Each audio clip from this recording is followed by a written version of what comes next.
Shifting gears, ladies and gentlemen, last week we had an anonymous whistleblower on.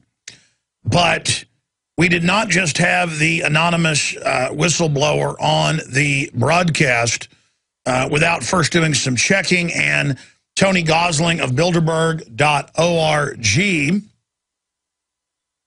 he has a radio show in England and has broken a lot of big stories over the years as a journalist.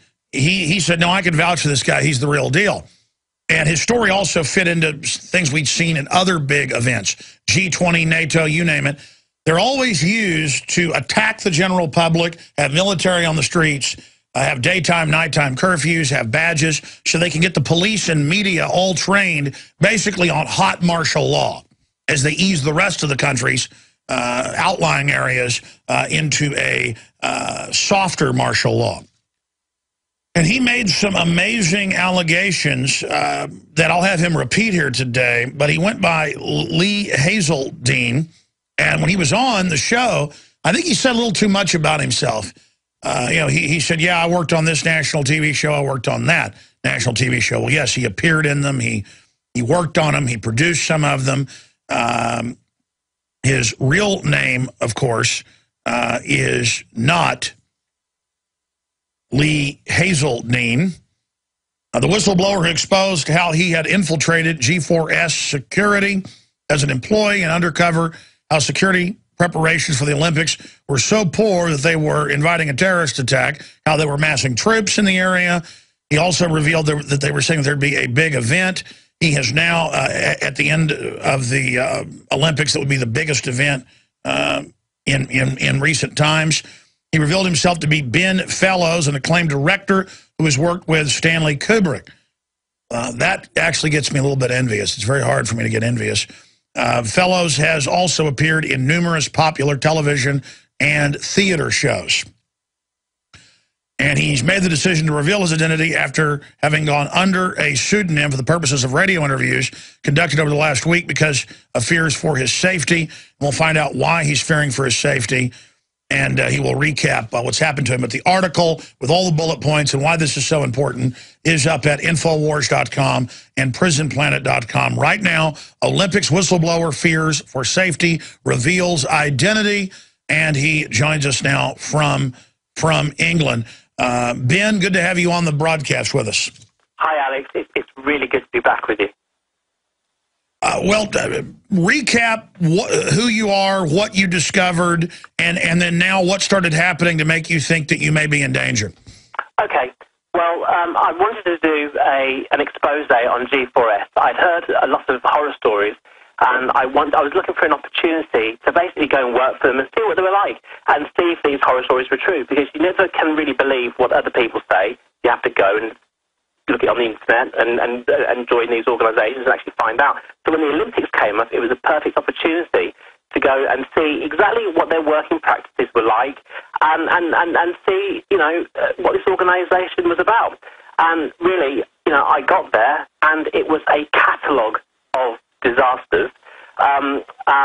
You know, the X-ray machine operators didn't know what they were looking at. They said they were going to turn off the metal detectors in peak times. I was asked to take a knife through a metal detector that didn't go off, and they said, add more metal to your body, like the keys or a mobile phone, which I did, and then it went off.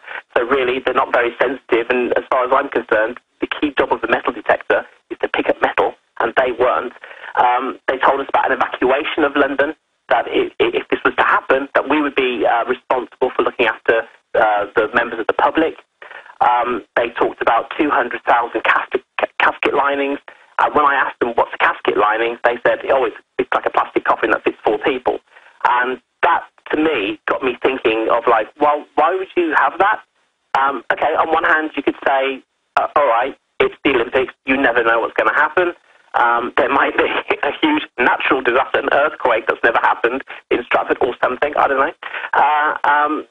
So you might need these. On the other hand, it reminded me of, you know, preparation for false flags. So, you know, this is what G4S was like.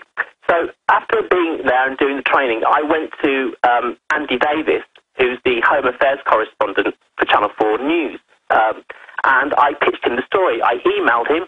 He called me back. We had a conversation. He said, Channel 4 wouldn't be interested in this. There's kind of a press blackout on doing anything negative about the Olympics.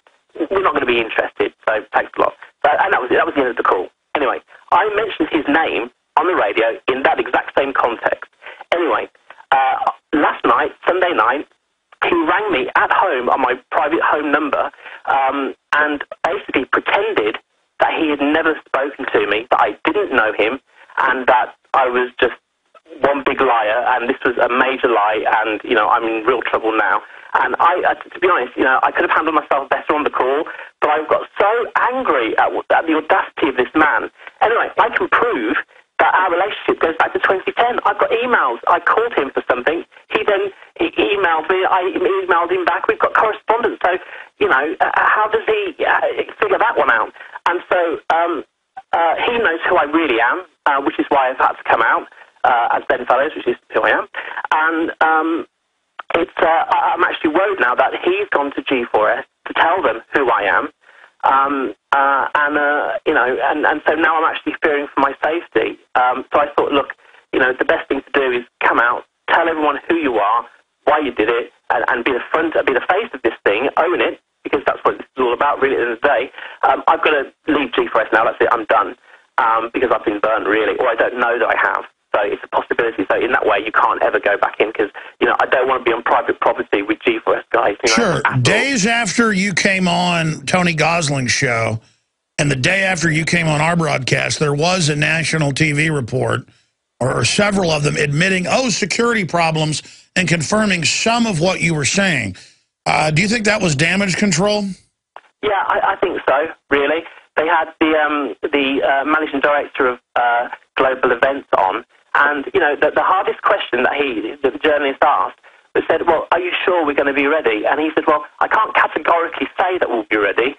Well, why not? It's the Olympics. You've got to categorically say, we're ready. We're going to go at this date. It starts, So, I think that was damage control. I don't think they wanted to do that. I spoke to a journalist this afternoon who's thinking about doing the story, and, he thought that it was the same sort of thing as well, damage control and what have you. We spoke a little bit about it. So, yeah, I think it was, quite honestly.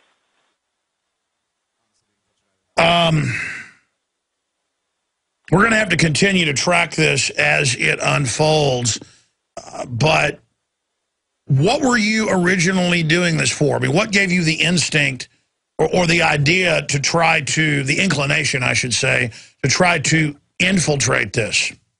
Well, several things, really. I'd heard anecdotally of some horror stories with people who work for the cash delivery services and things like that, keys go missing, there's general sort of mistakes. I spoke to a mother of a soldier via someone else. I have to say it was secondhand. However, she had said that her son had been in Iraq as a private soldier with G4S, come out of a bar and killed two of his colleagues. And she was claiming, or she said, that he should never have been hired by G4S because after he worked for the British Army, he had post-traumatic stress disorder, and G4S, it was irresponsible for G4S to hire him. So I thought, okay, I'm not going to sign up and go to war with these people. I'll sign up and do something else. Now, I was interested in doing the events team and being part of that because it's ad hoc. I could be in the events team for a year. It's odd weekends, events or in the week, and then I could still do all my other things because sometimes you have to be in organisations for a year or more before you start really, getting into things. The Olympics has given me an opportunity. It's been very intense. And so I've seen G4S up close and personal as they've tried to get these 10,400, people who are basically long-term unemployed quickly through a training course. Okay, so it is literally right out of Clockwork Orange. Now, expanding on that, now that you're revealing your name, who specifically, or what was the date of them talking about some huge event is coming at the end of the Olympics? That's right. Right, okay.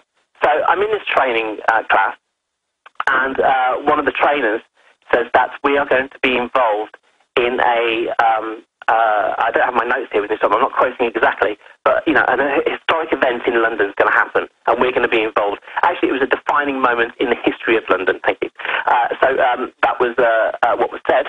And I said, oh, what do you mean? That's like the Paralympics, right? Because after the Olympics, Paralympics. And she went, no, this is not to do with the Olympics. This is something else.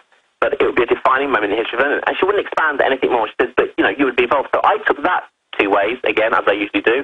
One version could be, well, okay, we all work for G4S afterwards and we all have permanent jobs. Fantastic, great. That's the legacy that they're going to leave Stratford, which would be a good thing, you know, employing the long-term unemployed and all that kind of thing. The other thing was, oh, my God, what do they mean that we're going to be involved in sort of marshalling the general public, you know, dealing with the general public? What disaster could make people leave London? Do you think that's just part of the training to see what you'd say or do, or did you see any other signs that they may be actually planning to evacuate London? Well, as far as what happened in the room, they have 800 people a day go through this school. I don't know if there's other schools doing the same thing. There may be so. They have 800 people a day go through this place. What these trainers say is just written down for them. They're doing it off a PowerPoint presentation. And, you know, all the commentary they do, it's all exactly the same. It's to the book. You know, they've got a script and they stick to it. So what they say is what they say. I've got a contact who is an army major in the British Army who is posted at Woolwich Barracks. And he told me that there was, from January to the Olympics, there's going to be 100,000 troops coming into London through Woolwich Barracks. And the idea is they get helicoptered in by Chinook helicopter. They go into Woolwich Barracks. They have some sort of, you know, medical or something like that, which is why he knows about it. And then they all get dispatched off to wherever they're going next. You know, it's like a gateway kind of. And you were saying it was UN, NATO, foreign troops. All right. Well, we're going to continue to watch this. We appreciate you coming on the broadcast, and hopefully down the road, are you going to be able to release any audio, any video of anything that happened inside of the United Nations PR event at the Olympics, or is this going to be basically the end of this? Well, you know, they know who I am now. So, you know, I'll certainly be releasing the conversation that I've had with Andy Davis. As for the training thing, not really. We have to play it by ear, I think, and see how it goes. But what I don't want to do now is sort of upset people so much that I actually get physically harmed, you know, so I'm actually a bit worried now. Well, yes, if what you're saying is completely accurate or what they told you is accurate, then you are a key witness to something that is so big they may not be able to even reverse it despite the fact it's been exposed. But we've gotten whistleblowers before other big events. I hope that the people you were talking to were misinformed, but I doubt that's the case. Thank you so much for the time. There goes Ben Fellows, whistleblower and director, TV producer. Visit Infowars.com and PrisonPlanet.com. When you're on the site, you can also tune in 24 hours a day to my daily radio broadcast. There's also a free iPhone app to listen to the syndicated radio show when and where you want.